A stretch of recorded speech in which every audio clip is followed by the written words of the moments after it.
Hello साथीहरू, आज चाहिँ म घरमै माछा फ्राई गरेर खाने तरिकाहरू सिकाउन गइरहेको छु। यदि हजुरहरूलाई मनपर्छ भने घरमै सजिलो र छिट्टो तरिकाले यसरी माछा फ्राई गर्न सक्नुहुन्छ।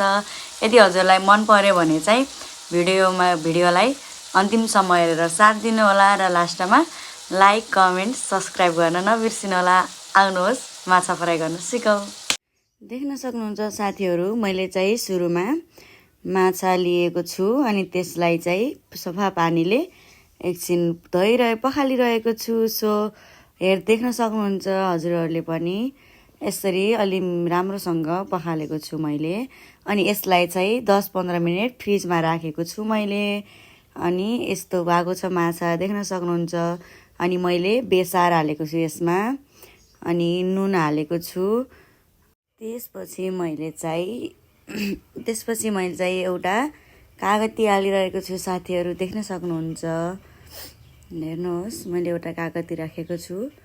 अनि यसलाई चाहिँ सबै सामानहरू राखिसकेपछि मैले चाहिँ यसलाई मजाले मिक्स गरिरहेको छु। हेर्नुहोस् हेर्नुहोस् साथीहरू, यतिको भइसकेको छ हाम्रो माछा चाहिँ, देख्न सक्नुहुन्छ हजुरहरूले। अब चाहिँ मैले यसमा अदुवा, लसुन, खुर्सानीको पेस्ट हालेको छु साथीहरू, देख्न सक्नुहुन्छ हजुरहरूले चाहिँ। यसलाई चाहिँ साथीहरू मैले अब 10-15 मिनट जति छोपेर राखिदिएको छु। अब चाहिँ मैले थोरै बेसन हालेको छु। अनि यसमा चाहिँ चामलको पिठो राखेको छु थोरै। अनि मैले चामलको पिठो राखिसकेँ साथीहरू। अनि अब चाहिँ मैले थोरै तेल राखेको छु। तेल राखिसकेपछि चाहिँ यसलाई मजाले मिक्स गर्ने, अनि थोरै पानी राख्ने, अनि मिक्स गर्ने। मैले बेसार राखेँ फेरि पनि साथीहरू। अनि यसलाई चाहिँ मैले मिक्स गरिरहेको छु, देख्न सक्नुहुन्छ। यस्तो भएको छ। अनि मैले चाहिँ माछालाई यसरी मजाले उसमा लगाइरहेको छु। हेर्नुहोस्, अलिक गिलो भयो चाहिँ मेरो चाहिँ, हजुरहरूले यतिको गिलो नगर्नु होला है।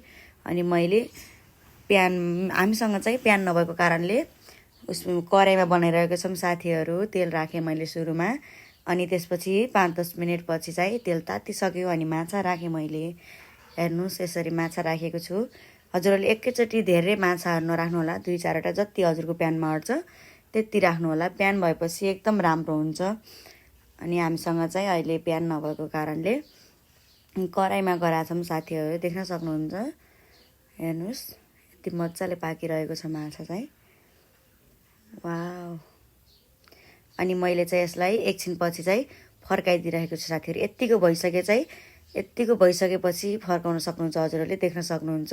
हाम्रो माछा पाकिसकेको छ। अब हेर्नुहोस्, मैले चाहिँ निकाल्न लागेको छु। यति राम्रो, वाउ, खाउँ लाग्दो भइसक्यो नि है साथीहरू। हजुरहरूले पनि यत्तिको गर्न सक्नुहुन्छ, देख्न सक्नुहुन्छ। मैले चाहिँ माछा निकालिरहेको छु, देख्न सक्नुहुन्छ साथीहरू। हाम्रो माछा तयार भइसक्यो। हजुरहरूले पनि यस्तै टेस्टी बनाएर खानुहोस् है।